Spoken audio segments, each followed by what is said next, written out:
All right, hello class. So today I want to talk about the book of Esther, and then we're going to talk about Isaiah on Thursday. And in terms of graded work for the course, I do have the 12th, so Sunday, set as the date for your journals. Remember, these are five critical responses to books in the Bible. So I would say, most of the journals are going to be on books of the Bible that we've covered, but you can go into the New Testament if you want to. It's pretty much open to anything. So you're just going to choose five of those, and essentially the structure of each of those they're each one page long. So in a one-page response, you're going to summarize and respond to some issue in the text. Now, you couldn't obviously summarize all of Exodus in a page, but you can talk about some key moments, and then I would center on one element of it. So, this covenant with Moses, what are some of the dynamics there?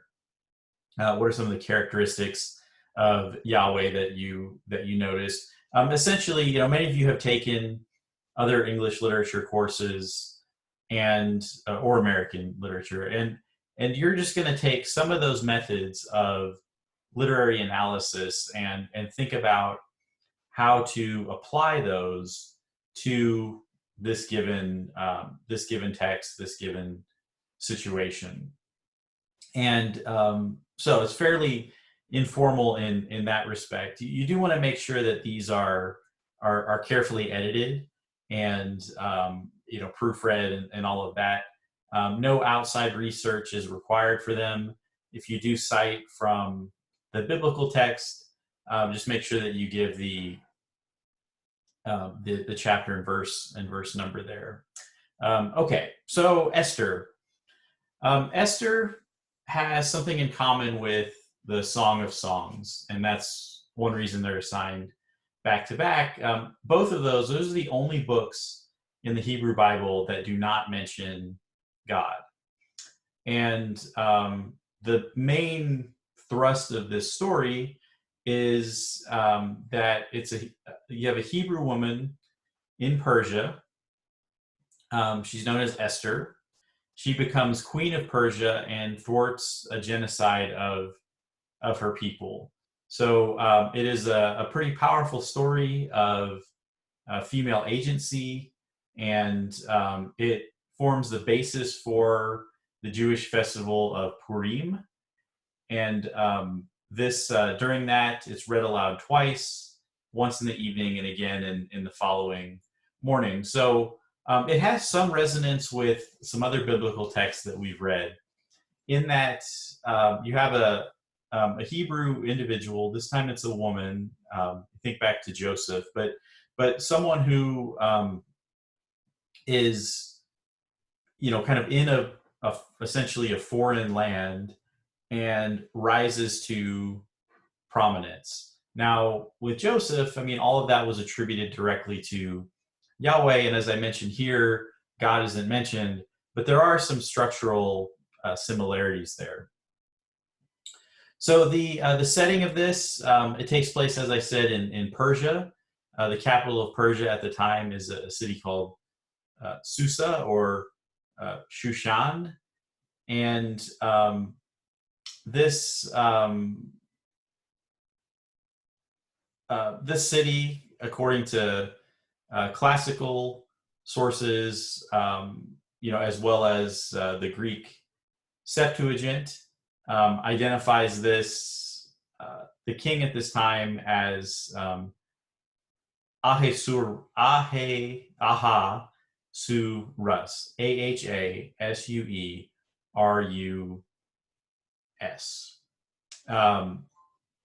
Now, who is he? Well, in the biblical text, I kind of said that wrong. In the biblical text, he is this Ahasuerus, and probably historically he is either Artaxerxes or Artaxerxes the second. Xerxes is a really common Persian name. There were several rulers named that. This prefix Arta identifies a couple of them from 465 to 424 BC for the Artaxerxes the first, and 404 to 358 BC for Artaxerxes the second. Okay, so that's where she essentially fits in. So regardless of which one it is, 5th century BC is where we can identify her. So, and that's confirmed from some independent sources. Book of Esther has an introduction, and then kind of the main action in a sort of traditional literary structure, and a conclusion. So the book itself, you have 10 chapters. First 2 chapters are introductory, and then up through chapter 9 is this rising action, conflict resolution, etc. Okay, so a summary of what occurs here. The king of Persia, he holds this lavish 180-day banquet, invites a lot of dignitaries, and on the 7th day of this banquet, he orders the queen to essentially display her beauty to all the people there. She refuses. He's very angry at this, and he then removes her from her position due to this disobedience. And so he needs a new queen, and he's going to choose them from this selection of beautiful young women. One of them is a Jewish orphan named Esther. So again, we have someone from these humble beginnings who is, just through circumstances, rises up. So she is noticed by the king, and she becomes the new queen. She does not, however, reveal her her Jewish heritage, and her uncle, a man named Mordecai, or is maybe her cousin, it's not clear, but he raised Esther, and so when she rises up to king, he kind of has a position as well. He discovers an assassination plot, and he reveals it to the king. That kind of gives him an additional position of prominence as well. And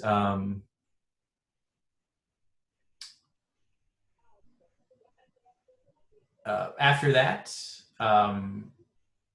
this is where, okay, so I'm going to try to kind of explain this part. Okay, so there's a man named Haman who's appointed as a viceroy. So this is an additional character. Mordecai refuses to bow to him, and that's where Haman discovers that he's Jewish, and as a kind of revenge against him, he plots not only to kill him, but all Jews in the empire. So here is a kind of key moment that helps explain what this book is even doing in the Bible, because it sets up this story of persecution of Jews, of the Hebrew people, which is thematically certainly concordant with other books in the Bible.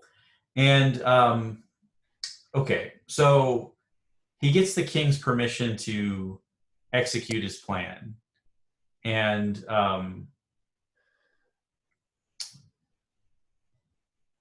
essentially, he pays 10,000 talents of silver and casts lots called Purim. If you remember that festival I talked about, the Purim festival, to choose the date on which to do this, and which is the 13th month of their year.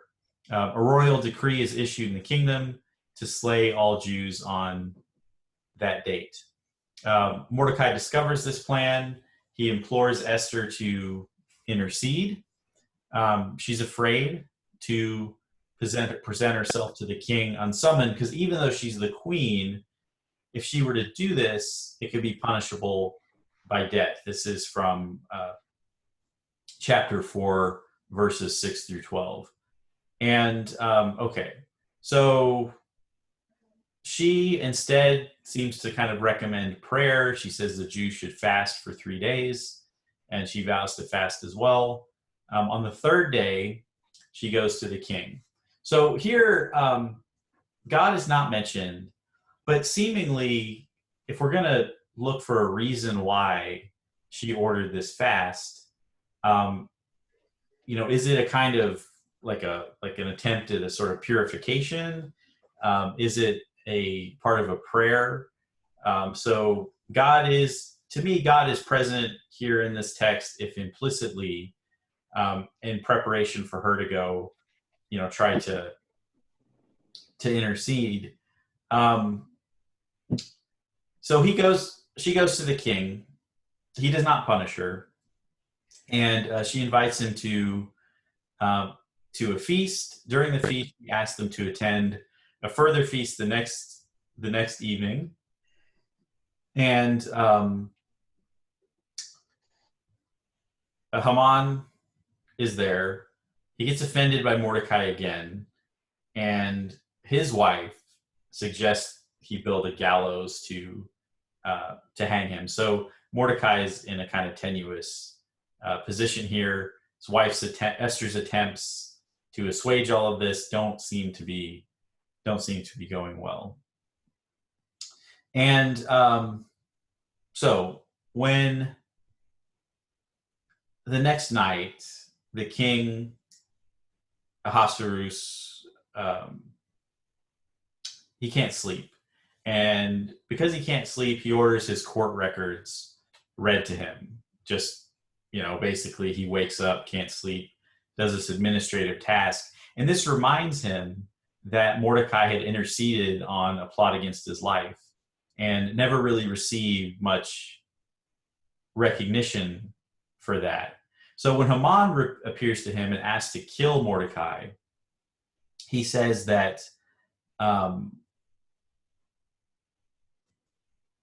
he asks Haman what should be done to that man that the king wishes to honor. Okay, so here's a kind of the trick of this. So Haman comes to him and says, I want to kill Mordecai. The king says, what should be done for the man the king wishes to honor? Not saying that it's Mordecai. So Haman assumes that the king's referring to him. Haman suggests that the man be dressed in the king's royal robes and a crown and be led around on the king's royal horse while a herald calls, see how the king honors a man he wishes to reward. So the king instructs Haman to do that for Mordecai, to his surprise. And okay, so his plan to kill him backfires. He instead gets honored by the king in a way that Haman had actually suggested. So then the king and Haman, they attend Esther's second banquet. The king promises to grant any request that she has. He's in a generous mood. And she reveals she's Jewish, talks about Haman's plan to exterminate the people, including her. Overcome by rage, the king leaves the room.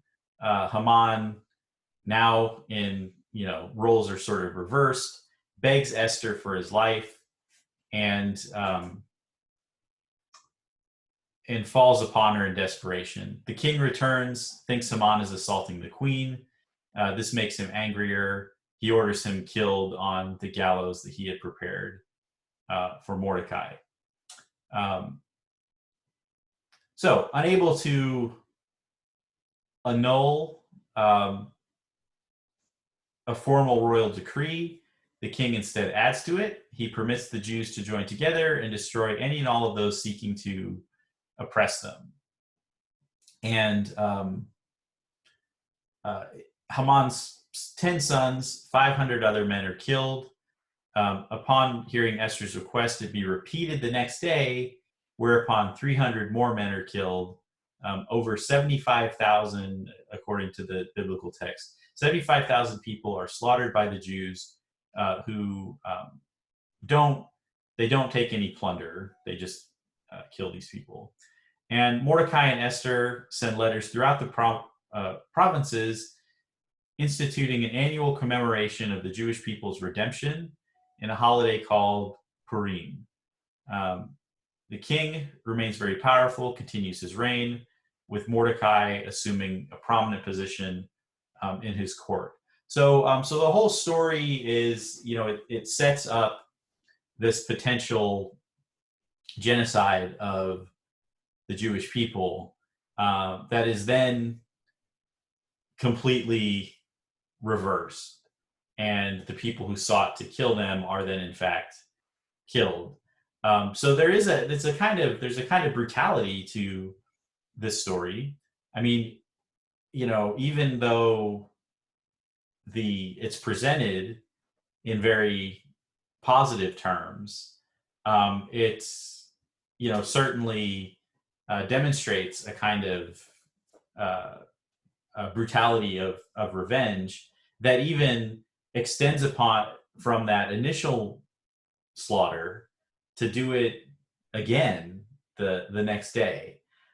So theologically, I mean, it's consistent in some ways with some Old Testament texts where the enemies of the Hebrew people are just completely wiped out. And there's a lot of death, a lot of violence, though. But as far as the story goes and what it's emphasizing about Esther, there is a lot of cunning and logic used here. The king himself, while very powerful, is not always the most perceptive person. He sometimes doesn't quite grasp what's happening around him, so he can be sort of easily swayed.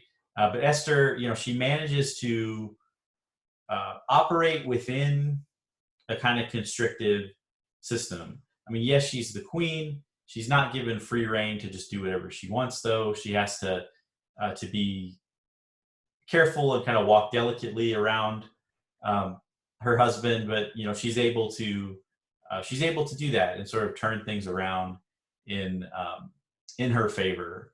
So that's where this text fits. Its theological messages are left to be allegorical in the absence of sort of literal commentary on that.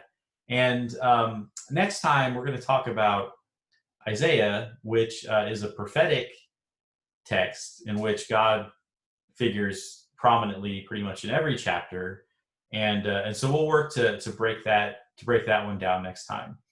So continue work on your journal entries. I am not actually going to deduct any late penalties for anything for the rest of the semester. So just as if you can get it in on time, great. If not, just try to stay in touch with me. I'm going to reach out to each of you individually. I know not all of you have been able to attend these Zoom sessions, but I know many of you have been watching the recording, so I certainly appreciate that. But I'll be in touch this week. I'll have a quiz posted over Esther for you, and then over Isaiah as well. So look for those, and I'll have an announcement that links to those as well. So thank you for your attendance today. Thank you for watching if you're watching the recording, and I will be in touch.